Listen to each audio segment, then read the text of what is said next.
Hello, and welcome back to Reflections on Investing with the Cornell Capital Group. Today we're going to talk about government debt. And of course, that's a huge topic that macroeconomists can spend hours, if not days, talking about. But what we'd like to do is highlight some of the key issues for investors. And to do that, we'll start with looking at some of the very basic data that involves the government debt. So, with no further ado, let's open the computer and take a look at some of these items. The first chart here is the current federal debt in trillions of dollars from 1990 to the present.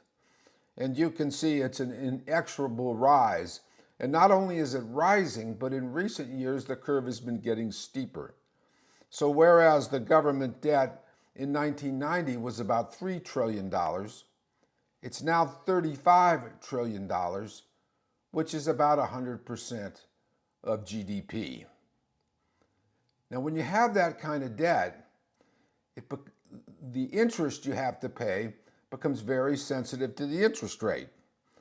And in recent years, the government has sort of been bailed out on the rising debt by interest rates near zero on short-term instruments and only 1% or 2% even on longer-term instruments.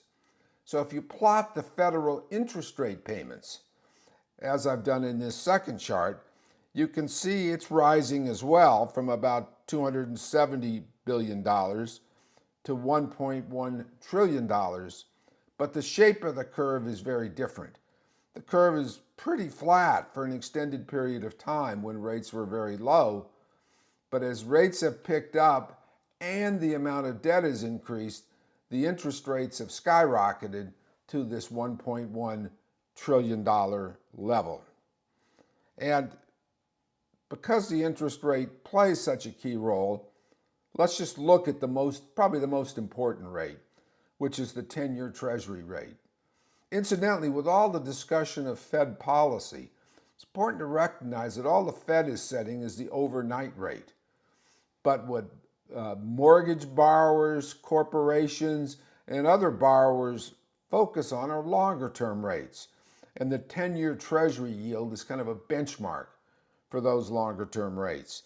And you can see here from 2020, when it was below 1%, it has jumped, and in this chart it only shows it at 4%, but that's because these are quarterly data.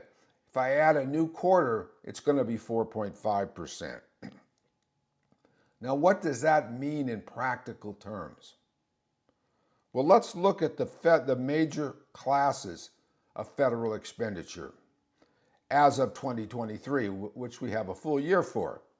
So these are federal annual expenditures in 2023.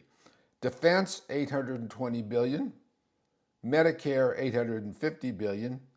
Social Security, $1.4 trillion. And interest payments, over $1 trillion. In other words, because the debt is so large and interest rates have risen, the interest the government is paying on the debt is now greater than the defense budget or the Medicare budget. And even that is a bit understated or misleading because the interest on many of those bonds in the $1.03 trillion, the bonds were issued some time ago at lower rates. So as those bonds mature and you have to roll them over by paying current rates, your interest bill rises. And if, for example, if I compute what the federal government would have to be paying if it paid 4.5%, which is about the current yield on both short-term and long-term government securities, on everything, the interest would be $1.5 trillion. It would even exceed Social Security. So this looks like something that is a significant and perhaps unsustainable problem. And if we look here at one more chart, this is the projections by the Congressional Budget Office for future debt. Now remember I said that our current debt was about $35 trillion or 100% of GDP. The CBO predicts that unless there's a significant change in policy, within about a decade, it's going to rise to almost 200% of GDP.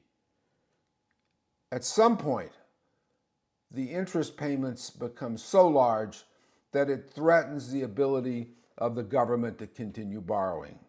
So, something has to stop here. As Herb Stein once famously said, if something can't go on forever, it will stop. But how will it stop, and what will it mean for you as an investor? Currently, President-elect Trump is talking about actually cutting taxes. But in light of the government's financial position, it's hard to see how he can really carry through on that, or that it would even be wise.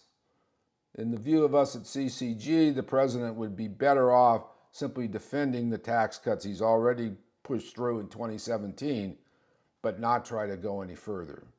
And at some point, the American people and the U.S. government are going to have to reach a policy agreement by which we can figure a way for tax revenues to cover our expenditures. When they don't, the other only choices are borrowing and inflation, and neither is sustainable in the long term. So what's this all mean for you? It means watch it carefully. Watch the 10-year Treasury yield in particular, and be very careful in choosing your investments so that if there was a financial crisis for the United States government, it would hopefully not be too severe in your personal case. This has been Reflections on Investing with the Cornell Capital Group. Thanks for joining us.